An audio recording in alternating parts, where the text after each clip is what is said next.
मी doctor Vishwanath Pawar, SGM college Karad, इतिहास विभाग, BA भाग 3साठी आपणाला अभ्यासाला असणारी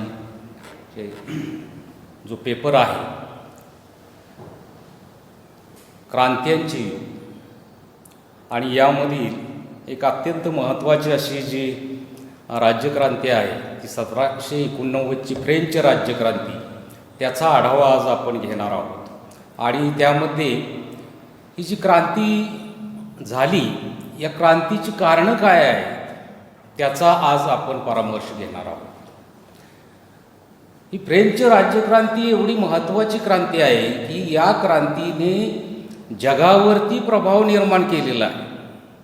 स्वातंत्र्य, समता, बंधुता यासारखे उदात्त तत्त्व या क्रांतीने जगाला बहाल केलेली आहेत, आणि म्हणून ही क्रांती समजून घेणं अत्यंत महत्त्वाचं आहे असं मला वाटतं. त्या कारणांचा आढावा घेत असताना सुरुवातीला आपण पाहूया ही राजकीय कारण. पहिलं कारण आहे राजकीय कारणामध्ये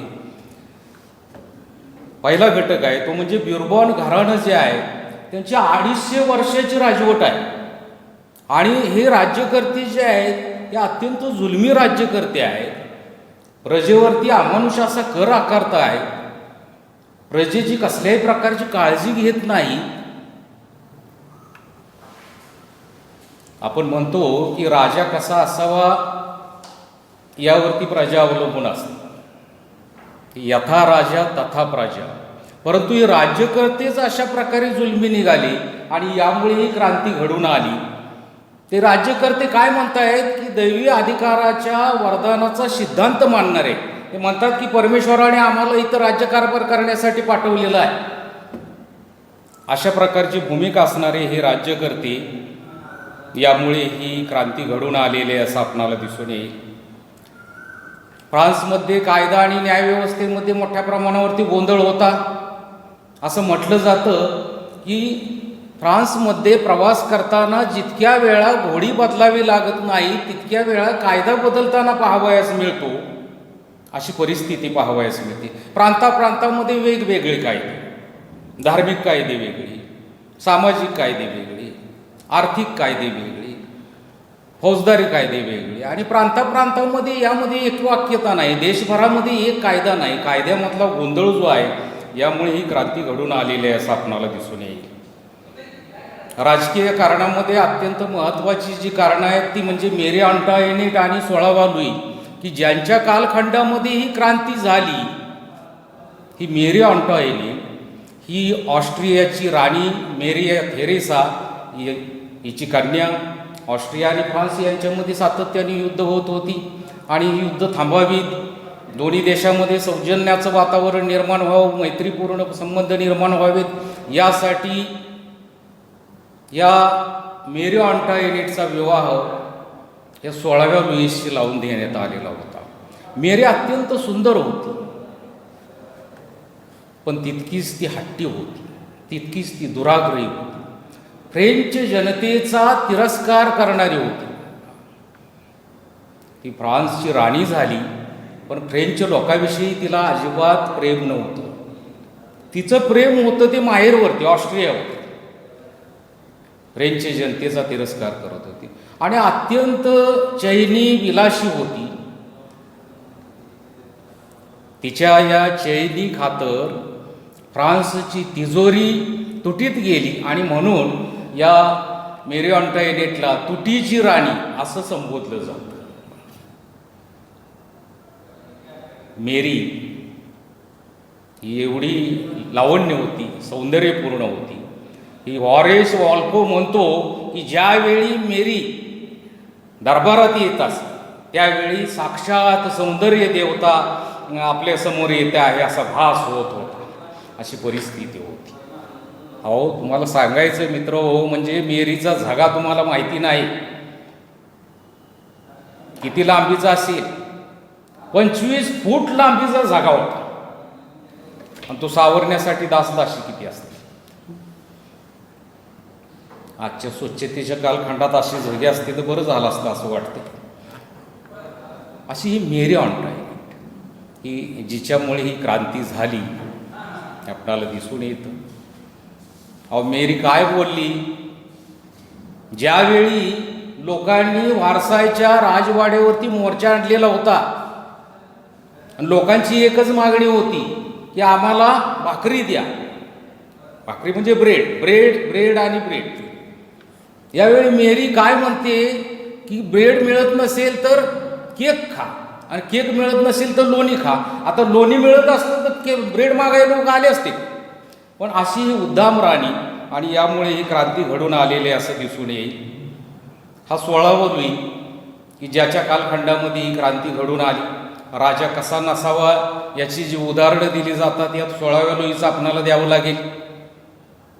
हा 16वा लुई मेरीच्या आहारी गेलेला, जनतेविषयी कसल्याही प्रकारचं प्रेम नाही, राज्यकारभाराची आवड नाही. याला छंद एक होता, काय? कुलप दुरुस्त करणे. मोडलेली कुलप दुरुस्त करायची, चांगली असतील ती मोडून टाकली. आणि मेरीच्या एवढा आहारी गेलेला होता की रात्रीचे 10चे टोल पडताच तो आपल्या निवासस्थानात शयनगृहात शांतपणे लहान मुलासारखा जाऊन पडत असे. मेरीचा एवढा प्रभाव त्याच्यावरती होता. जे राज्यकर्ते असं म्हणत होते की परमेश्वराने आम्हाला राज्यकारभारासाठी इथं पाठवलेलं आहे, लोकांनी काय केलं, त्यांना पकडलं, या राजा आणि राणीला पकडलं. लोकांची मागणी काय होती की आम्हाला ब्रेड द्या. यावेळी राणी आणि राजा काय म्हटलेलं आहे की ब्रेड मिळत नसेल तर केक खा, आणि केक मिळत नसेल तर लोणी खा. लोकांनी यांना पकडलं आणि बेकरीवाल्याच्या गाड्यावर घातलं. लोक मजेनं म्हणू लागले की बेकरीवालाच आमच्या ताब्यात आहे, आता का ब्रेड आम्हाला काय कमी मिळणार नाही, मुबलक आहे. या क्रांतीची दुसरी कारणं आहे ती म्हणजे सामाजिक कारणं. इथला सरंजामदार वर्ग आहे, याच्या ताब्यामध्ये 60% जमीन आहे, त्यांच्यावरती कसल्याही प्रकारचा कर नाही. उलट सामान्य जनतेवरती टॅली नावाचा कर त्यांचा आहे. ज्यांच्या ताब्यामध्ये एवढ्या मोठ्या प्रमाणावरती जमीन आहे, उत्पादनाची साधनं आहे, त्यांच्यावरती कर नाही.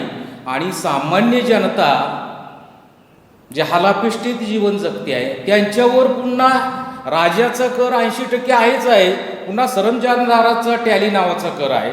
दुसरा वर्ग आणि मुलकी आणि लष्करी पदं ही वरिष्ठ पदं ही सरंजामदार वर्गाच्या ताब्यामध्ये आहे. दुसरा वर्ग आहे तो म्हणजे धर्मगुरूंचा, यांच्या ताब्यामध्ये 20% जमीन आहे.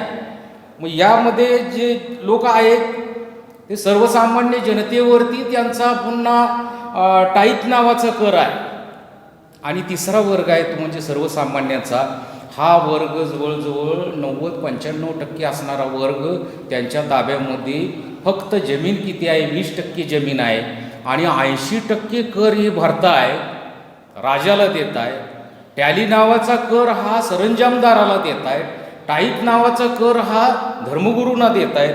अशा हालापिष्टीमध्ये या सामान्य जनतेला जगावं लागत होतं. असं म्हटलं जातं की फ्रान्समध्ये 10 लोक जर मृत्यू पावले असतील तर त्यातील 9 लोक अन्न करून मृत्यू पावतात, आणि एक माणूस म्हणजे 90% लोक अशा प्रकारे मृत्यू पावतात, आणि 10% लोक आजीर्णानं मृत्यू पावतात. अशी परिस्थिती दिसून येईल.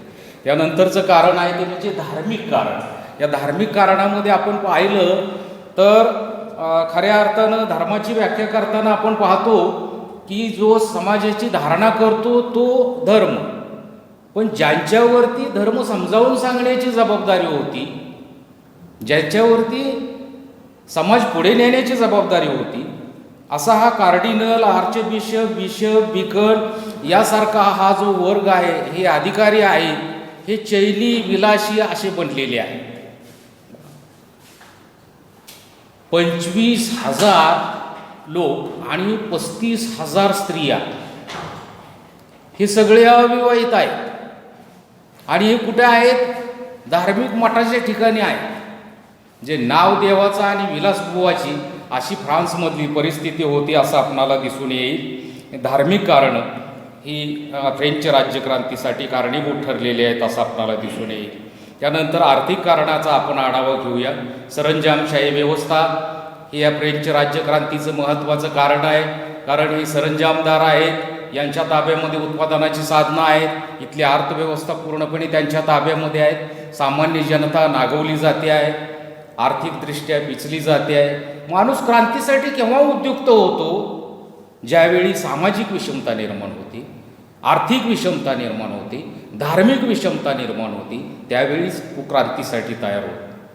क्रांती ही राजवाड्यामधून जन्म घेत नाही, ती गोरगरिबांच्या झोपडीमधून निर्माण होत असते, जन्म घेत असते, असं आपणाला दिसून येईल. तर सरंजामशाही अर्थव्यवस्थेमुळे ही क्रांती घडून आलेली आहे. दुर्लक्षित अर्थव्यवस्था आपण म्हणतो की ज्या देशाची अर्थव्यवस्था चांगली आहे तो देश बलवान होतो, तो देश समृद्ध होतो.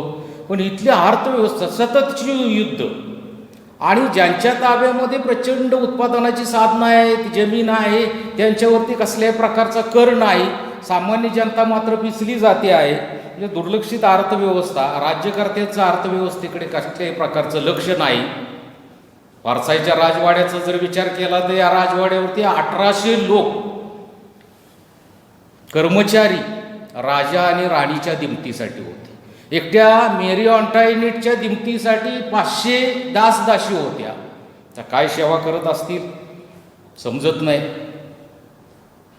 आम्ही एक स्पॉट टेस्ट घेतलेली होती आणि त्यावेळी मेरी ऑन्टायनेटवरती प्रश्न टाकलेला होता. हा प्रश्न असा होता की मेरी ऑन्टायनेट हिच्या विषयीची माहिती द्या. विद्यार्थ्यांनी माहिती दिली, भरपूर माहिती दिली. मेरी कशी सुंदर आहे, ती कशी उद्दाम आहे, वगैरे वगैरे. पण एका विद्यार्थ्यानं जे उदाहरण लिहिलेलं होतं की मेरी ही 16व्या लुईची बायको असून ती त्याचीच बायको आहे, तर त्याला काय म्हणायचं होतं हे अद्याप आम्हाला समजलेलं नाही. राजा आणि राणीची उधळपट्टी हे याचं कारण आहे. व्हर्सायच्या राजवाड्यावरती जे 1800 लोक आहेत, रोज 4500 जवळजवळ लोक या वाड्यावरती आहेत. हे सैनिक, हे कर्मचारी, आणि रोज पंचपक्वान्नाच्या पंक्ती इथं पडत आहेत. जे आर्थिक कारण हे या व्हर्सायच्या फ्रेंच राज्यक्रांतीसाठी कारणीभूत ठरलेलं आहे असं दिसून येईल. आणि यानंतर शेवटचं जे महत्त्वाचं कारण आहे ते म्हणजे वैचारिक कारण. यामध्ये मॉन्टेस्क्यू, व्हॉल्टेअर आणि रुसो यांचं कार्य अत्यंत महत्त्वाचं आहे. मॉन्टेस्क्यूने कायद्याचे मर्म नावाचा ग्रंथ लिहिला. आता कायद्याचे मर्म, स्पिरिट ऑफ द लॉ, या ग्रंथामध्ये तो काय म्हणतो की कायदे मंडळ, कार्यकारी मंडळ आणि न्यायमंडळ या सत्तेच्या 3 प्रमुख शाखा या एकमेकापासून वेगवेगळ्या असल्या पाहिजे. ते कायदे मंडळाचं वेगळं अस्तित्व असलं पाहिजे, कार्यकारी मंडळाचं वेगळं अस्तित्व असलं पाहिजे आणि न्यायमंडळाचं, म्हणजे एका सत्तेचा दुसऱ्या सत्तेवरती किंवा एका व्यवस्थेचा दुसऱ्या व्यवस्थेवरती अंकुश कसा असेल यावरती त्यानं लक्ष दिलेलं आहे. लोकशाहीचा तो पुरस्कर्ता आहे असं आपणाला दिसून येईल. त्यानंतरचा दुसरा महत्त्वाचा वैचारिक लेखक आहे तो म्हणजे व्हॉल्टेअर. आता व्हॉल्टेअरविषयी सांगताना आपल्याला पाहावयास मिळेल की हा कल्याणकारी हुकुमशाहीचा पुरस्कर्ता आहे.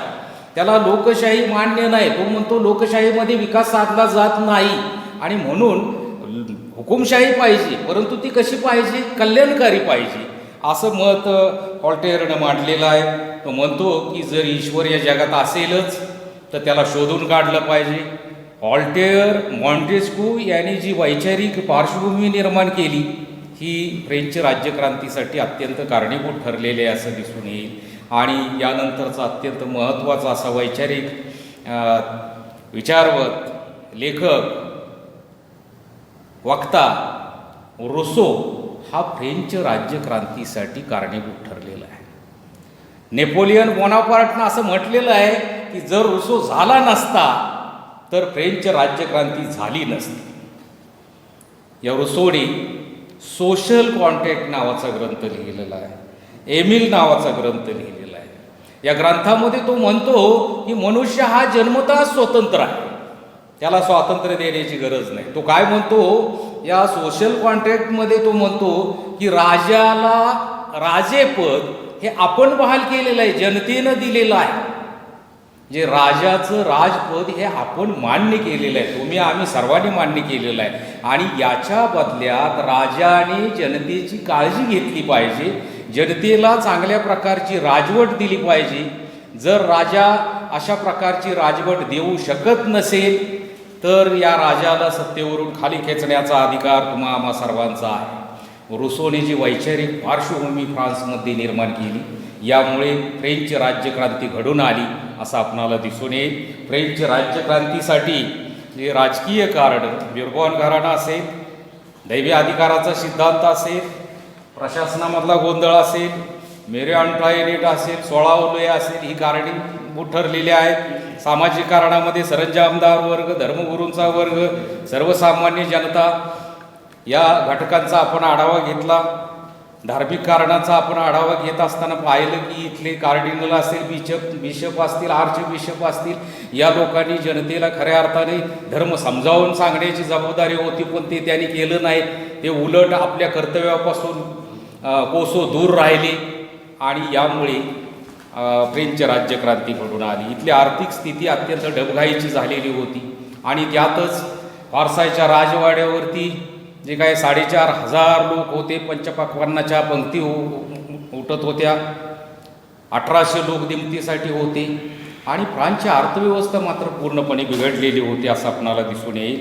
आणि शेवटी आपण पाहिलं ते म्हणजे मॉन्टेस्क्यूचा कायद्याचे मर्म, यामधून त्यांनी कायदे मंडळ, कार्यकारी मंडळ आणि न्यायमंडळ याबद्दलचं भाष्य केलेलं आहे. व्हॉल्टेअरने कल्याणकारी हुकुमशाहीचा पुरस्कार केलेला आहे आणि रुसोने सोशल कॉन्टॅक्टच्या माध्यमातून, अगदी आपल्या विचाराच्या माध्यमातून फ्रेंच जनतेला क्रांतीसाठी उद्युक्त केलेलं आहे. जे लोक राजाला देव मानत होते, सकाळच्या प्रहरी राजाचं दर्शन घेण्यासाठी लोक येत होते, राजाची जर स्वारी राजरस्त्यावरून चालली असेल तर लोक साष्टांग दंडवत घालत असत. ते राजाला देव मानणारे लोक क्रांतीसाठी उद्युक्त झाले. लोक भारसाच्या राजवाड्यावरती आले, राजा राणीला पकडलं. जे लोक राजा राणीला देव मानत होते ते लोक क्रांतीसाठी उद्युक्त झाले. या पाठीमागे रुसोचं योगदान मोठं आहे आणि म्हणून नेपोलियननं जे म्हटलेलं आहे ते अगदी सार्थ आहे की जर रुसो झाला नसता तर फ्रेंच राज्यक्रांती झाली नसती. आज आपण फ्रेंच राज्यक्रांतीची कारणे समजावून घेतलेली आहेत. फ्रेंच राज्यक्रांती अत्यंत महत्त्वाची आहे. मित्रो, आपण फ्रेंच राज्यक्रांतीची कारणं समजावून घेतली, शांतपणे ऐकली, याबद्दल धन्यवाद. जय हिंद, जय कर्मवीर.